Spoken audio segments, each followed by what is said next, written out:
Hey guys, today I'll be updating you guys on the latest polls that have been released for the 2022 Senate elections. A lot of recent polling data has come out, especially from the most competitive races, and so that is why in this video, we will be updating our new Senate map based on the latest polling data that has been released from each state. Now, if you do look at this map, there are a handful of states in which there simply is no polling data in, because the incumbents in these states are going to win by very solid margins. However, in these other remaining 19 races, polling has been released from the states. These include all of the competitive and semi-competitive races that will be on the ballot this November on the Senate level. So we're going to get straight into this, starting off with the state of Alaska. In the state of Alaska, currently they're going to use a primary system where the top 4 elected in the primary in mid-August will move on to the general election in November, and then ranked choice voting will be used for the first time to elect the next member of the U.S. Senate from Alaska. However, Lisa Murkowski, the Republican incumbent, is facing a tough challenge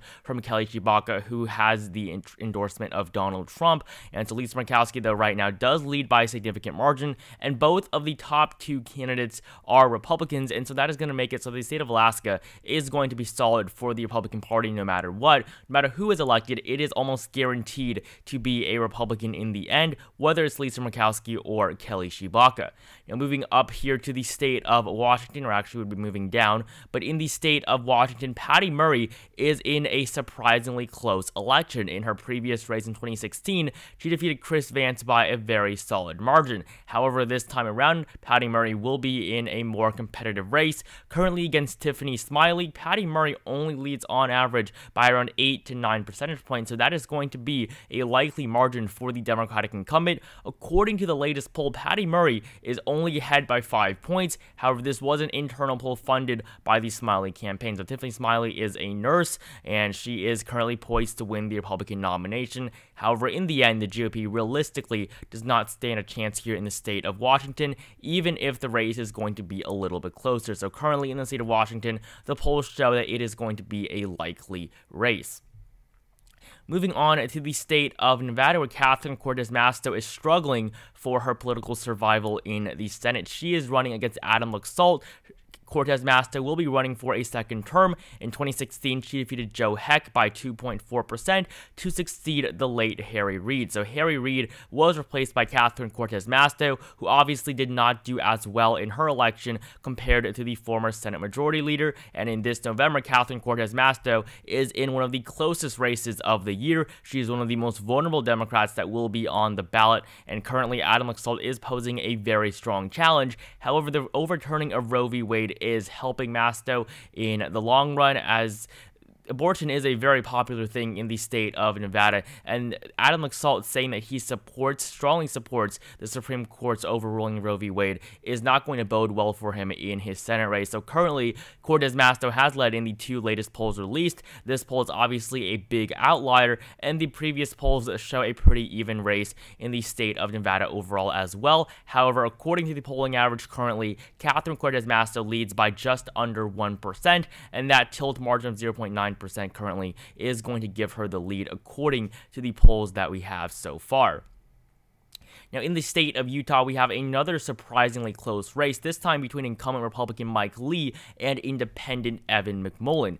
In the state of Utah, Evan McMullin is posing a rather strong challenge to Mike Lee in this race. McMullin is the independent that ran in the 2016 presidential election and was able to gain a significant amount of votes in the state of Utah. That was primarily the race that he was able to garner the greatest support from, and Mike Lee is currently looking pretty weak. If you look at the 2 independent polls that have been released recently from the state of Utah, Mike Lee only leads by 4 and 6 points over the independent, and Evan McMullin has received support from the Democrats. The Democratic Party in Utah is putting their support behind Evan McMullin. Now, Evan McMullin is not a liberal or a Democrat, however, they do prefer him over Mike Lee, and Evan McMullin really is the only candidate with a chance of winning in the very solidly Republican state of Utah. However, according to the latest poll conducted by the Lee campaign, Mike Lee does lead by over 19 percentage points. So currently, Mike Lee on average has a likely margin of victory currently predicted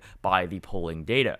Now, down south in the state of Arizona, Mark Kelly is also in a very close race for his re-election, and he is currently poised to face Blake Masters, who has received the endorsement of Donald Trump. So Blake Masters is currently expected to win the Republican nomination, and in the polling data that has been released between Mark Kelly and Blake Masters, Mark Kelly currently leads by a very solid margin of around 12 points on average, according to the two latest polls that have been released. Now, this race is expected to get considerably closer over the next couple of months, but we are 4 months away, and currently Mark Kelly is in a very good position going into his re-election. So the state of Arizona is going to be likely on this map. And finally, the final state in the western half of the United States, the state of Colorado, where Michael Bennet is running for his re-election. Currently, Michael Bennet is polling relatively well, and the only poll released between him and Joe Dia, who has officially won the Republican nomination, Michael Bennet leads by 13 points.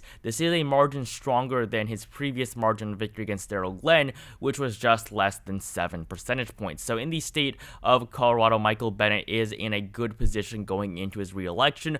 Joe Dia really does not stand too much of a chance at defeating the Democratic incumbent. However, the fact that it is 2022 and still expected to be a red wave year will cost Michael Bennet some votes in November. So the state of Colorado currently is also going to be likely for the Democratic Party.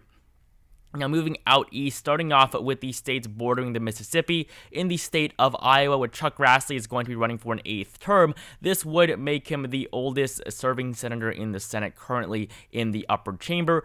Chuck Grassley is the eldest Republican in the U.S. Senate, and his age is going to matter in this election. In 2016, he was still able to defeat Patty Judge by almost 25%. However, this November against Michael Franken, who is a former Navy Vice Admiral, I think that Michael Franken is going to be one of the strongest challengers that Chuck Grassley has faced in his Senate tenure since the 1980s. So I think that this race is going to be a little bit closer than last time, and the latest poll suggests that Chuck Grassley is only ahead of Michael Franken by just 3%. Now, obviously, this is an internal poll from the Franken campaign, but still, it shows that Chuck Grassley is not doing nearly as well as you would expect. So as of right now, Chuck Grassley, even though he's almost guaranteed to win his race, the race may also be a little bit closer than expected, and according to the polling data, he only leads by 3 percentage points, so that will be a lean margin for the Republicans in the state of Iowa.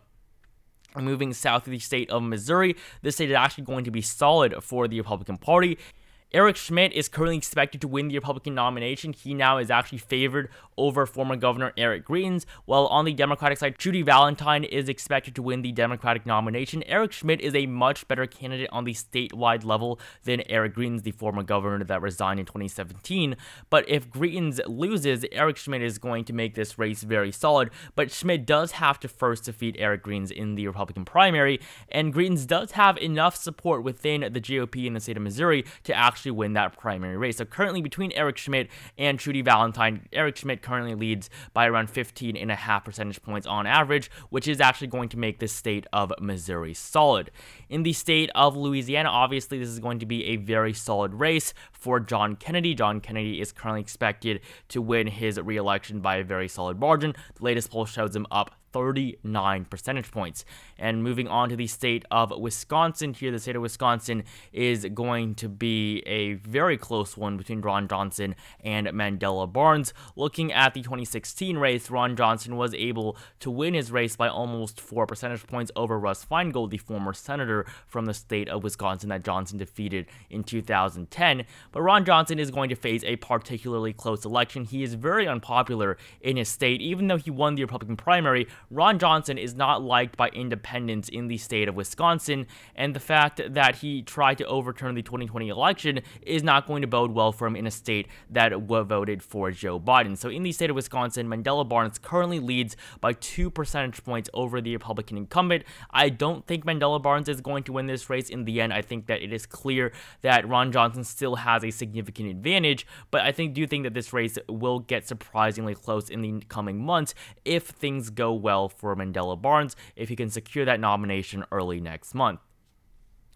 Now, moving on to the state of Kentucky, this is another race in which the Republican Party is going to win by a very solid margin, this time with Rand Paul winning by a margin of 16% according to the latest poll against Charles Booker. So the state of Kentucky is also going to be very solid for the Republican Party.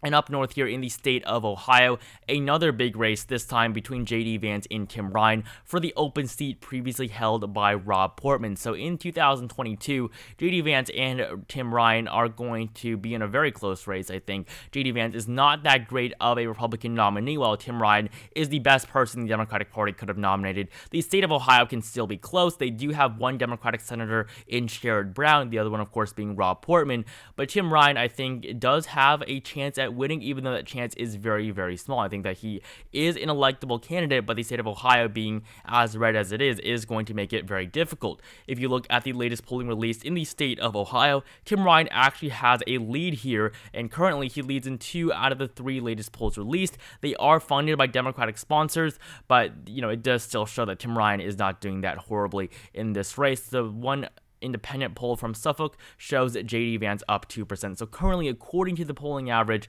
Tim Ryan leads by 1 percentage point. So I'm actually going to make this tilt for the Democratic Party just because 2 of those polls were funded by Democratic sponsors. Now, in the state of Pennsylvania, this is a big race that will be on the ballot this November. This is realistically the only race that the Democratic Party can flip in the Senate elections. In the state of Pennsylvania, it will be Mehmet Oz versus John Fetterman. In 2016, it was Pat Toomey. Pat Toomey will be retiring after this term, so another Republican incumbent retiring.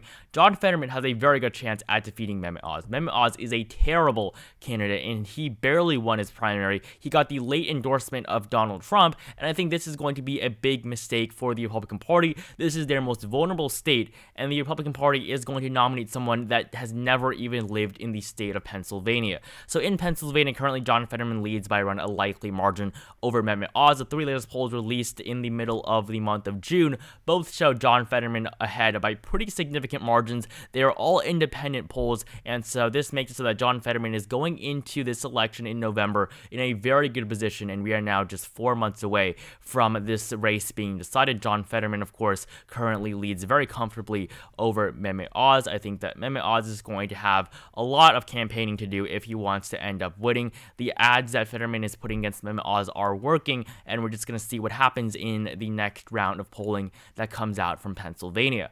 Now, in the state of Vermont, obviously this is going to be very solid. However, Peter Welch is now expected to be the next senator from Vermont, the second Democratic senator in Vermont's history. Patrick Leahy is going to be retiring after this term. He is the only Democratic incumbent not running for re-election this November, and so currently Peter Welch leads by a margin of 35% over Christina Nolan, and this race is not going to be very close at all. Peter Welch is currently sole representative in the House from the state of Vermont, so Peter Welch is very well known throughout the state, and his name recognition as well as the overwhelming partisan lead in the state of Vermont is going to help him win his first election to the U.S. Senate.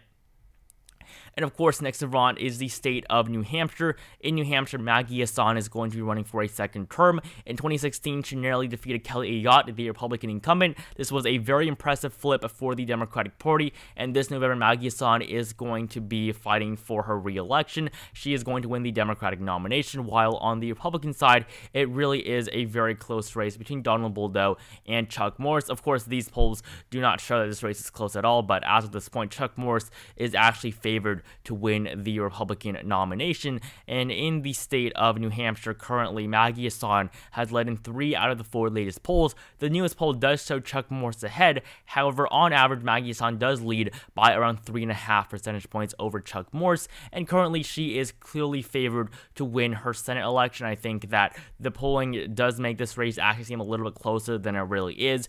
She defeated a Republican incumbent in the previous election. That was a very impressive win. It is hard to defeat an incumbent, especially in a state that only voted for Hillary Clinton by 0.3%. So Maggie Hassan currently is expected to win her re-election with a lean margin according to the latest polls. And the final state here in New England, the state of Connecticut, is actually surprisingly close. In the state of Connecticut currently, Richard Blumenthal only leads by 11 points over Themis Clarides, and currently Richard Blumenthal is in a closer race than expected as well. In 2016, he was able to win by a very solid margin of almost 30 percentage points, but this time around he is only leading in his race by a margin of 11 percentage points over Clarides, and so that is why the state of Colorado on our map is actually going to only be likely for the Democratic Party. And now we have the final states from the southeastern region of the United States, starting off with the state of North Carolina. In North Carolina, it will be Ted Budd versus Cheri Beasley to fill the vacancy that will be left by Richard Burr. Richard Burr, of course, is no longer running for re-election, and so Ted Budd is now the Republican poised to win this seat. Currently, he leads by 1.8% over the former North Carolina Supreme Court Chief Justice, Cheri Beasley. Cheri Beasley is down by around 2 percentage points. There's actually only been one poll showing Cheri Beasley ahead of Ted Budd, and that is this most recent poll released. That is this very recent poll released just a couple of weeks ago. The previous poll where she led by 5 points was against Pat McCrory. That was before the Republican primary had officially ended. So currently, Ted Budd is in a very good position going into his race, and right now he is expected to win North Carolina, I think, by a much larger margin than just 1.8%, but the polls currently suggest a lean margin of victory for Ted Budd in the North Carolina Senate race. Now down south in the state of Georgia, this is another major race that will be on the ballot this time, with Raphael Warnock struggling for his survival against Herschel Walker. The race used to be a race that was very favoring the Republican Party. Herschel Walker used to have a very good chance at winning this race, but his campaign has been an absolute flop. His chances of victory are going down. His polling numbers are also going down. I mean, look at the numbers here for Herschel Walker. He used to lead in almost every single poll that was released, but now in the 5 most recent polls, Herschel Walker has struggled to lead in a single one of them, even this one poll that was funded by the Walker campaign. An independent poll from Quinnipiac even shows Raphael Warnock up by 10%, so the polling numbers are looking very good for the Democratic incumbent currently, and we'll just have to see what happens in the coming months. But right now, Raphael Warnock leads by 0.3% according to the polling average in the state of Georgia, so that is going to make the Peach State tilt for the Democratic Party. And finally, in the state of Florida, where Marco Rubio is running for a 3rd term against Val Demings on the Democratic side, Marco Rubio leads by a very significant likely margin in the state of Florida. Florida is not going to be close. It was close in 2018 on the Senate level where Rick Scott defeated Bill Nelson, but this time around, Florida is not going to have too exciting of a Senate race. Marco Rubio has led by pretty significant margins if you want to look at more polls released. I mean, basically all of them show Marco Rubio ahead by pretty large margins against whatever Democrat he is going to run against. So the primary in a couple of weeks is going to cement the fact that Val Demings is going to be the Democratic nominee. However, she is in a very precarious situation, as she is probably going to lose her seat in Congress after this election, as of course she is no longer running for re-election to the U.S. House. So the state of Florida is going to be likely for the Republican Party, and so according to the latest polls that have been released for the 2022 Senate elections, the Democrats will win 53 seats and the Republicans will win 47. Now obviously this is only according to the polling numbers. However, this does show that the Democratic Party is going into this race at a strong position. They're not as weak as they were before. The polling numbers really have turned around for them a lot over the last couple of days and weeks. And so as of right now, the Democratic Party, according to the polls, will win 53 seats in the U.S. Senate this year. So thank you guys so much for watching this video. Make sure you like it down below if you enjoyed it. Comment down below how you feel about these ratings that I have given based on the polling numbers. Subscribe to our channel if you have not, and I'll see you guys in the next video.